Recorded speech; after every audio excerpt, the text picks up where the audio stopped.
সময় শুধু মানুষকে পরিবর্তন না, রুচিরও পরিবর্তন করে। এই ডাঁটার তরকারি আমি খেতাম না, কিন্তু এখন অনেক মজা করে খাই। সাথে থাকছে মুচমুচে বড়া আর কলমি শাক ভাজা। হ্যালো এভরিওয়ান, আসসালামু আলাইকুম। আশা করি আপনারা সবাই ভালো আছেন। আল্লাহর রহমতে আমরা অনেক ভালো আছি। তো ডাঁটার তরকারি আমি খেতে মোটেই পছন্দ করতাম না, কিন্তু এখন নিজের সংসারে এসে কেমন করে জানি এই ডাঁটার তরকারি খাওয়া শিখে গেছি। শুধু যে ডাঁটার তরকারি খাওয়া শিখেছি এমনটা না, আর অনেক কিছু খাওয়া শিখে গেছি যেগুলো খেতাম না, মাকে খুবই বিরক্ত করতাম, এটা খাবো না সেটা খাবো না, অথচ নিজের সংসারে এসে সবগুলো খাওয়া কিভাবে যেন শিখে গেছি তা নিজেও বলতে পারি না। আসলে সময় শুধু মানুষের পরিবর্তন না, রুচিরও পরিবর্তন করে দেয়। তো আমি ডাঁটা দিয়ে সেদ্ধ আলু দিয়ে সুন্দর করে শিং মাছটা রান্না করব।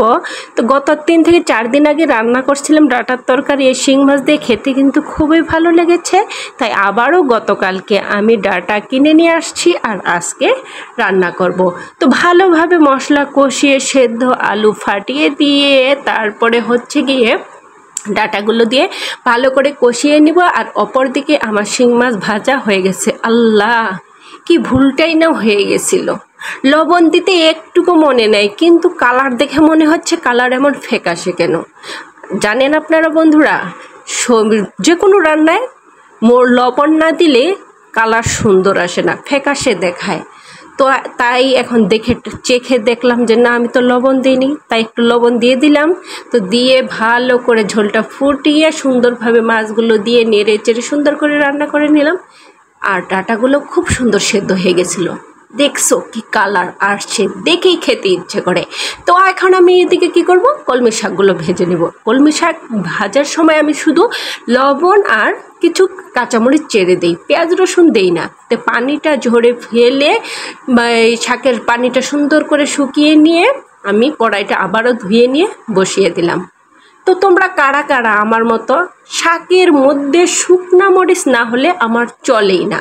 তোমরা যারা আমার মতো শাক দিয়ে শুকনো মরিচ খেতে পছন্দ করো অবশ্যই কমেন্টে জানাবে। তো বেশি করে পেঁয়াজ রসুন দিয়ে শাকটা আমি একটু তেলের পরিমাণটাও বেশি দিয়েছি। শাকে পেঁয়াজ রসুন এবং তেল দিলে খেতে কিন্তু খুবই ভালো লাগে। তো এগুলো হচ্ছে তেলাকুচ পাতা। আমার ছোট মেয়ে তেলাকুচ পাতার বড়া খাবে, তাকে আমি বলেছিলাম তেলাকুচ পাতার বড়া খেতে খুবই ভালো লাগে। তাকে গাছটা দূর থেকে দেখিয়েছিলাম, তো সে তখন থেকে পাগল হয়েছে, খুবই আমাকে অস্থিরতা দেখাচ্ছে, আম্মু আমি তেলাকুচ পাতার বড়া খাবো, তেলাকুচ পাতার বড়া খাবো। তো কয়টা তেলাকুচ পাতা আমার বড় মেয়ে তুলে নিয়ে আসছে।